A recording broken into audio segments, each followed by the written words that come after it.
Andy, happy Wednesday to you. Thanks so much, Seth. It's always good to be with you and your audience. People are, thank you. People are always polite when they call in and they say, how are you? And I've been listening to Dennis Prager's show. He has a really good answer. He says, I'm fine. My country is sick. There's sickness and there's sickness. We're going to have some serious things to deal with because of a lot of these ongoing hospital closings. I was really gratified to see our governor is opening up for the elective surgeries, but we've lost a lot around the country here on this, haven't we, with the hospitals?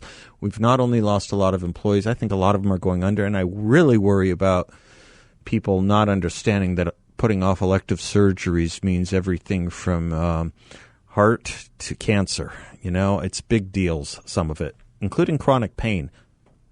Yeah.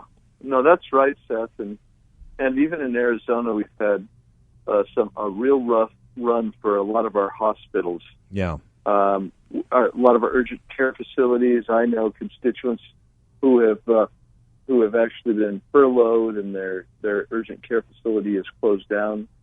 I've talked to medical workers here and in other states, and just talked yesterday to some doctors from California, and what they're telling me is that people are foregoing such important things like cancer screening, cancer treatment. Some people with strokes or heart attacks are not going in to the ER because they don't want to get COVID-19, and we have seen this go on.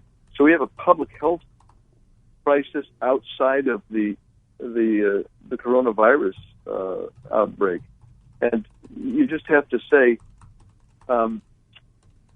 you can't tell people don't get treated.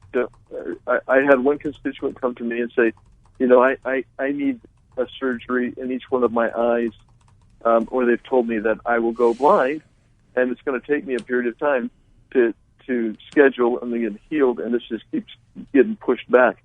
So, I've been advocating letting each hospital in Arizona open up when they think they have the personnel, the gear, and they can be ready with beds for any surge that we have. And I've been saying that for a good 4 or 5 weeks now. Yeah. You've also been, and you are on the president's task force to reopen the American economy. You've also been on that case too, urging. There was actually quite helpful piece and an illustrative piece in the New York Times today. I don't know if you saw it, and I don't blame you if you didn't, but it was highlighting what took and has taken place in Sweden, and it actually was praiseworthy. It said, Sweden had the view of life has to go on, and it actually has, per capita death rates no worse really than other places that have been compared favorably for their reactions engaging in lockdowns and shutdowns. That was favorable, and I think it needs to be instructed. What bothered me a little bit, Andy, and this will get to your bones, I think, is they quoted the government officials saying the reason we didn't do lockdowns is and defied conventional wisdom was because we trusted our fellow Swedes to stay home, follow social distancing protocols, wash their hands, and to slow the spread of the virus without mandatory orders. They trusted their countrymen. I worry about a country that took that away from us. No, this has been... And that so many of us were willing to have it taken away from us. Right. That's the other side of that coin. It's not a happy story. And Seth, so many people still are to this day. Yeah. And so I mean, you perfectly stated it. I mean, with Sweden, side by side with Norway. Yep. Norway shut down early. Yep. Very draconian measures in Norway. They've decimated their economy, and their numbers are virtually the same as Sweden. Mm-hmm. And part of what has just been mind-boggling to me is how we have seen American people actually acquiesce to an abrogation of their constitutional rights.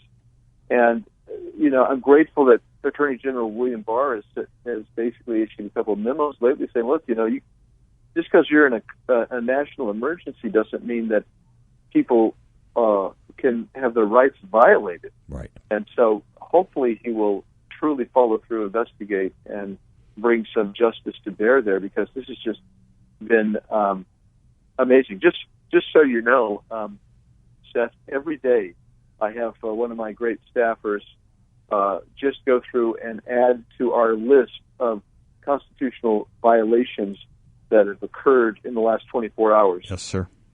And we're posting that now. It should be up on our website. I haven't had a chance to check, but that's supposed to be up on the website. A week ago, Friday, when I spoke on the floor, I submitted my speech. You have to give your speech, but I also submitted as an addendum 11 pages of constitutional violations that had happened in the last 10 days. 11 pages. And this America is governed by people.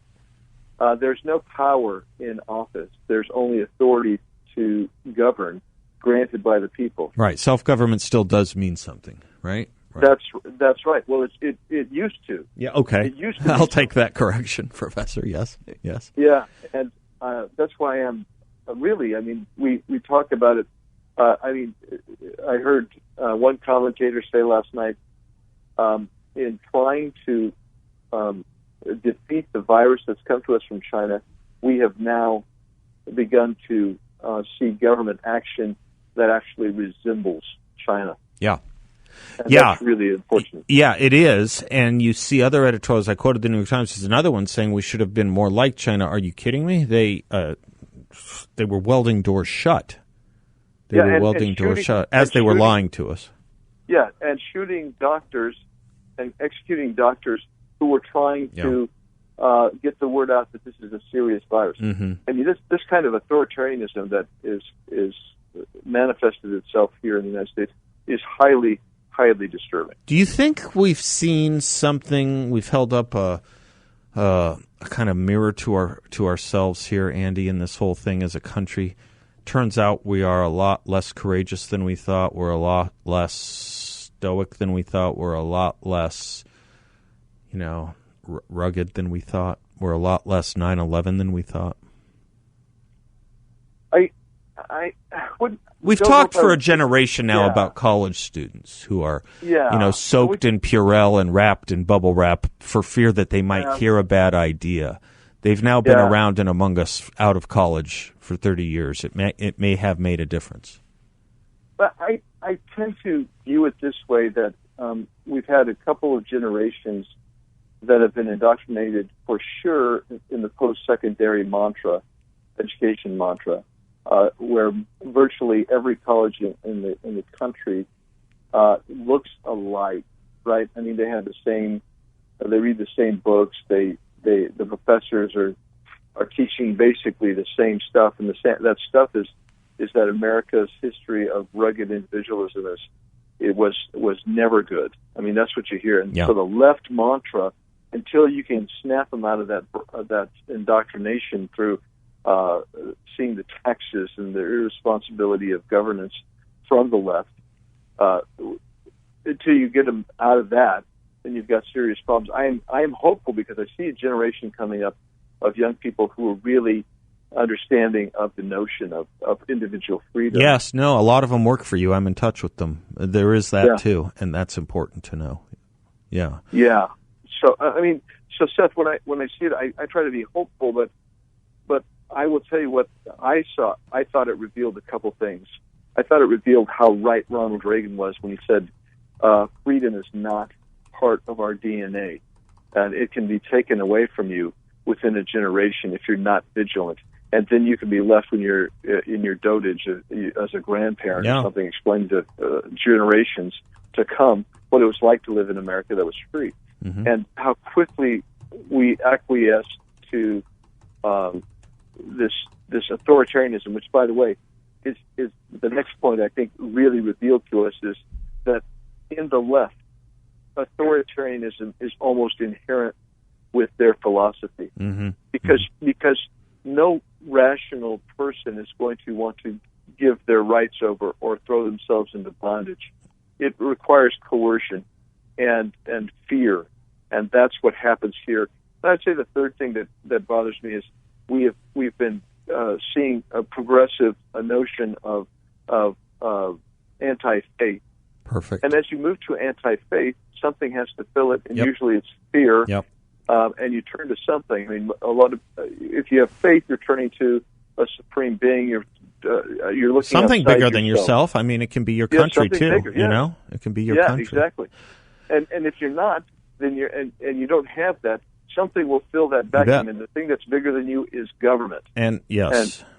That's what you see. And fear is about the worst thing to be motivated by, I'm told, by social psychologists. Andy Biggs, you're a great thing to be motivated by. I have faith in our country and in our government, knowing there are people like you doing what you do.